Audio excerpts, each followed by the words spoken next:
10க்குள்ளே number ஒன்னு சொல்லு. இப்படி சொல்ற மாதிரி தான் ஐபிஎல் பாயிண்ட்ஸ் டேபிள்ல 10 பாயிண்ட வச்சு 5 டீம் பயங்கரமா மல்லு கட்டிட்டு வந்துட்டு இருக்காங்கங்க.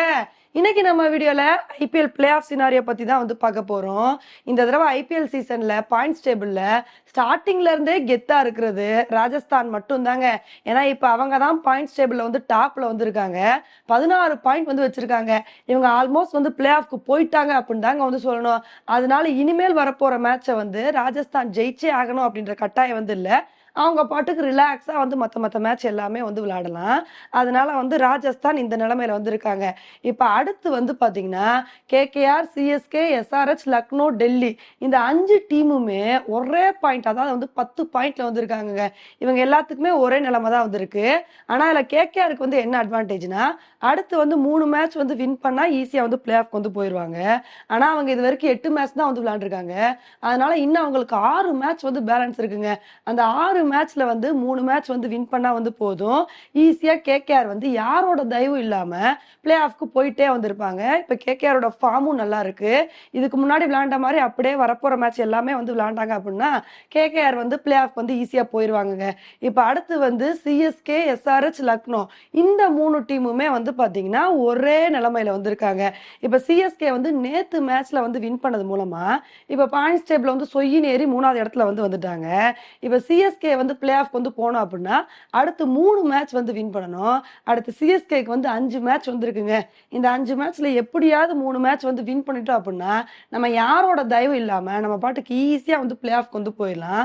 சிஎஸ்கேக்கு இருக்கிற ஒரு அட்வான்டேஜ் என்னன்னா அடுத்த 5 மேட்ச்ல 2 மேட்ச் பாத்தீங்கன்னா நம்மளோட சொந்த மண்ணில் இருக்கு. அந்த 2 மேட்சையும் ஜெயிச்சு அதுக்கப்புறம் ஒரு மேட்ச் கஷ்டப்பட்டு ஜெயிச்சிட்டோம்னு வச்சுக்கோங்களேன், நம்ம பாட்டுக்கு ஈஸியா பிளே ஆஃப் போயிடலாம். நேத்து கொடுத்த பெர்ஃபார்மன்ஸ் மாதிரி இனிமேல் வரப்போற மேட்ச் எல்லாத்துலயுமே நல்ல ஒரு பெர்ஃபார்மன்ஸ் கொடுத்தாங்க அப்படின்னா சிஎஸ்கேக்கு எந்த பிரச்சனையுமே இல்லைங்க. இப்ப அடுத்து யார் இருக்கான்னு பாத்தீங்கன்னா எஸ்ஆர்எச் வந்திருக்காங்க. எஸ்ஆர்எச், லக்னோ 2 டீமுக்குமே சிஎஸ்கே என்ன நிலைமையில இருக்காங்களோ அதே நிலைமை தாங்க அவங்களுக்கும் வந்திருக்கு. ஏன்னா இன்னும் 5 மேட்ச் இருக்கு. அந்த 5 மேட்ச்ல 3 மேட்ச் வின் பண்ணிட்டாங்க அப்படின்னா இவங்களும் பிளே ஆஃப் போயிருவாங்க. ஆனா எஸ்ஆர்எச் இப்ப ஒரு பெரிய சிக்கல்ல இருக்காங்க அப்படின்னு தாங்க சொல்லணும். ஏன்னா 2 மேட்ச்மே கண்டினியூஸா தோத்துட்டாங்க. இது மட்டும் இல்லாம எஸ்ஆர்எச்சோட வீக் பாயிண்ட கொஞ்சம் கொஞ்சமா கண்டுபிடிக்க ஆரம்பிச்சிட்டாங்க. ஏன்னா எஸ்ஆர்எச்சை பொறுத்த வரைக்கும் ஃபர்ஸ்ட் பேட்டிங் பண்ணா பேட்டிங்ல பிச்சு உதறாங்க. அதே சமயத்துல சேசிங்ல கொஞ்சம் திணறாங்க. இது மட்டும் இல்லாம ஹெட் அபிஷேக் சர்மா இவங்க 2 பேரோட விக்கெட்டை வேகமா எடுத்தோம்னு வச்சுக்கோங்களேன், அதுக்கப்புறம் எஸ்ஆர்எச் பேட்டிங்ல தடுமாறுறாங்க. இது நல்லா தெரிஞ்சு போச்சு. ஏன்னா இதுதான் கண்டினியூஸா 2 மேட்ச்லயே நடந்துச்சு. ஆர்சிபி அதைத்தான் பண்ணாங்க. அதை அப்படியே சிஎஸ்கே பண்ணி ரொம்ப அழகா எஸ்ஆர்எச் வீழ்த்திட்டாங்க. அதனால இதே மாதிரி பிளான் போட்டு எஸ்ஆர்எச் வீழ்த்தினாங்க. இவங்க பிளே ஆஃப்க்கு போறது கஷ்டமா போயிடும். அதனால இனிமேல் வரப்போற மேட்ச் எல்லாம் கவனமா விளையாடுற சுச்சுவேஷன்ல எஸ்ஆர்எச் இருக்காங்க. இப்ப அடுத்து லக்னோவை எடுத்துக்கிட்டோம் அப்படின்னா லக்னோவுக்கும் அதே நிலைமை தாங்க. அடுத்த 5 மேட்ச்ல 3 மேட்ச் வின் பண்ணணும். லக்னோட ஃபார்ம் ரொம்ப நல்லாவே இருக்கு. இதுக்கு முன்னாடி வர மேட்ச்லாம் ஈஸியா வின் பண்ணிட்டு போயிட்டு இருக்காங்க. இதே மாதிரி ஒரு நல்ல பெர்ஃபார்மன்ஸ் கொடுத்தாங்க அப்படின்னா லக்னோவும் பிளே ஆஃப்க்கு ஈஸியா போயிருவாங்க. அடுத்து எல்லாருமே ஆச்சரியப்படுத்தினது டெல்லி தாங்க.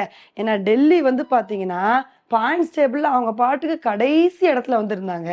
இவங்கெல்லாம் எங்கப்பா பிளே ஆஃப்க்கு போட்டி போட போறாங்கன்னு நினைச்சோம். ஆனா டெல்லியை பொறுத்த வரைக்கும் இப்ப திடீர்னு ஃபார்முக்கு கண்டினியூஸா மேட்சை ஜெயிச்சு 10 பாயிண்ட் எடுத்துட்டாங்க. இனி டெல்லி பிளே ஆஃப்க்கு போகணும் அப்படின்னா 3 மேட்ச் வின் பண்ணணும். ஆனா அவங்களுக்கு இன்னும் 4 மேட்ச் தாங்க வந்திருக்கு. 4 மேட்ச்ல 3 மேட்ச் வின் பண்ணிட்டா இவங்க பிளே ஆஃப் போயிருவாங்க. இதுக்கு முன்னாடி விளையாண்ட மேட்ச் மாதிரி இனிமேல் வரப்போற மேட்ச்ல விளையாண்டாங்க அப்படின்னா டெல்லிக்கும் பிளே ஆஃப்க்கு போறதுக்கான வாய்ப்புகள் அதிகமா இருக்கு அப்படின்னு தாங்க சொல்லணும். அடுத்து குஜராத், பஞ்சாப், மும்பைக்கெல்லாம் என்ன ஒரு நிலைமை வந்திருக்குன்னா இனிமேல் வரப்போற மேட்ச் எல்லாத்தையுமே ஒண்ணு விடாம வின் பண்ணா மட்டும்தான் அவங்கனால பிளே ஆஃப் போக முடியும். அதுக்கப்புறம் ஆர்சிபியோட நிலைமை தாங்க ரொம்ப பரிதாபமா வந்திருக்கு. ஏன்னா அவங்க பிளே ஆஃப் போகணும் அப்படின்னா இனிமேல் வரப்போற மேட்ச் எல்லாத்தையுமே வின் பண்ணணும். அதே மாதிரி அவங்க பிளே ஆஃப் போறது அவங்க கையில மட்டும் இல்ல, மத்த டீம் கையில தான் இருக்கு. மத்த டீமை டிபெண்ட் பண்ணி தான் இவங்களோட பிளே ஆஃப் வாய்ப்புகள் இருக்கு. ஸோ இந்த மாதிரி இருக்கிறனால எந்த டீமு வேணா கடைசி நேரத்துல பிளே ஆஃப் போகலாம். அதனால இனிமேல் வரப்போற மேட்ச் எல்லாமே பயங்கர இன்ட்ரெஸ்டிங்கா வந்திருக்க போதுங்க. அதனால நம்ம டெய்லி பாயிண்ட்ஸ் டேபிள் நிலவரத்தை நம்ம வீடியோ போட போறோம். ஓகே ஃப்ரெண்ட்ஸ், இந்த ஒரு விஷயத்தை பத்தி நீங்க என்ன நினைக்கிறீங்க அப்படின்றத என்னோட கமெண்ட் செக்ஷன்ல போடுங்க. இதே மாதிரி இன்னொரு உங்களை மீட் பண்றேன். Bye friends.